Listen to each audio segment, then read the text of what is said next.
Thank you doctor. ডাক্তারবাবু, রাধাকে কেমন দেখলেন? হ্যাঁ, ও ডাক্তারবাবু বলুন না আমার মেয়েটা এখন কেমন আছে?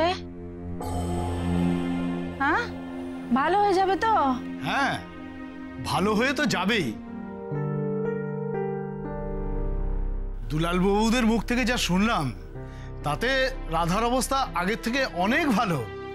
প্রপার কেয়ার করলে ও খুব তাড়াতাড়ি সুস্থ হয়ে উঠবে। চলি। যাক, রাধামার কন্ডিশন আগের থেকে ইমপ্রুভ করেছে। এর থেকে খুশির খবর আর কি হতে পারে? আজকে কিন্তু সত্যি একটার পর একটা ভালো জিনিস হচ্ছে বলো। প্রথমে রাধার জন্য ক্রিশ ছাড়া পেয়ে গেল, এখন Radha she is getting well. আরে প্রত্যেকটা খুশির খবর আমার লাইফের সমস্ত সুখ শান্তি আনন্দকে দুমড়ে মুচড়ে শেষ করে দিচ্ছে। হ্যাঁ দাদা, তোমার শরীরটা যদি বিট্রো না করতো তাহলে তুমি যে কত খুশি হতে, মানে দ্বিগুণ খুশি হয়ে যেতে। কি একদম, মানে ঘুরে সবার সামনে এত লোকজন কৃষের হয়ে রাধা যেভাবে ফাইট করলো, মানে ভাবা যায় না, ভাবা যায় না। আর আমার হালুয়াটা টাইট করে দিয়েছে। হ্যাঁ, রাধা কোর্টে পৌঁছানোর আগেই তো জজ সাহেব কৃষকে যাবজ্জীবন কারাদণ্ডের ঘোষণা করে দিচ্ছিলেন। ঠিক সেই সময় রাধা পৌঁছে গেল, ব্যাস পৌঁছে গিয়ে বাঁচিয়ে দিল। হ্যাঁ, বাঁচিয়ে দিল। সত্যি রাধাই কিন্তু কৃষের রক্ষা কবচ, তাই না দিদি ভাই? হ্যাঁ একদম, হ্যাঁ ঠিকই। রাধা মা যখন আগের থেকে একটু ভালো আছে তখন শুভ তোরা সবাই মিলে একটু হাত মুখ ধুয়ে জিরিয়ে নে। আর মনোরমা এখানে দাঁড়িয়ে থেকো না, খাবারের ব্যবস্থা কর। আমি বরং যাই, কৃষ্ণার হাত মুখ ধোয়ার জলটা উঠোনে নিয়ে আসি। কেন জল এখানে আনতে হবে কেন? লক্ষ্মী, আমি ওয়াশরুমে চলে যাচ্ছি। কি বলছো কৃষ্ণা? ওই দিরামনের দিনের মতন বাথরুমে যদি আবার সাপ চলে আসে তাহলে কি হবে? আর দিদি তো ঘুমাচ্ছে, তুমি যদি বাড়ি মাথায় করো কে তোমাকে বাঁচাবে? লক্ষ্মী, এটা কিন্তু ভালো হচ্ছে না বলে দিচ্ছি। জানো তো মা, দিদি কৃষ্ণাকে সবার সামনে কোর্টে ভীতু বলেছে, আর তখন কৃষ্ণার কি রাগ, দুজনে তো একেবারে ঝগড়া শুরু করে দিয়েছিল। দাঁড়াও না, তোমার দিদি শুধু একবার ঘুম থেকে উঠো, তারপর আমি দেখাচ্ছি মজা।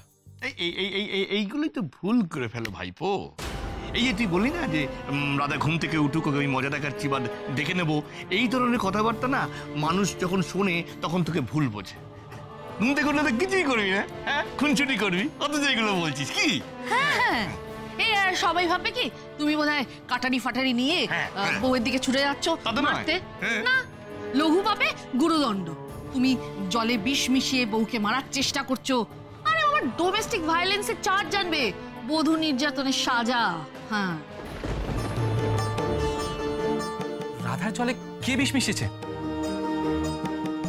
তুমি।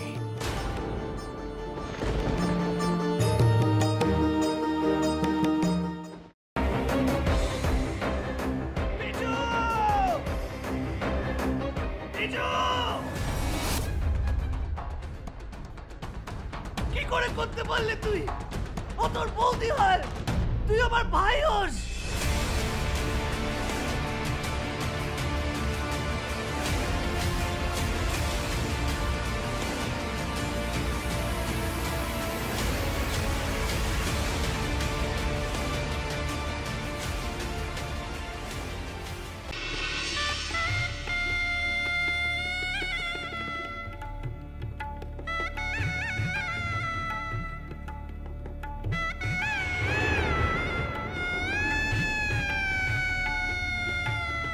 বুঝতে পারছি না আরো একটা বড় ব্লান্ডার করলাম কিনা।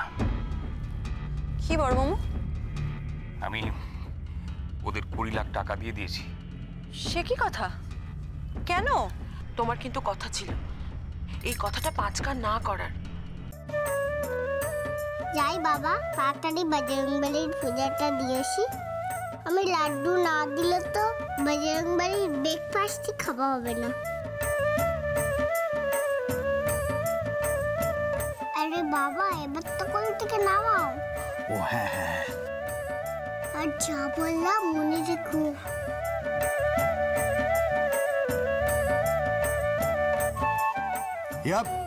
ইয়া সাবধানে সাবধানে দেখে।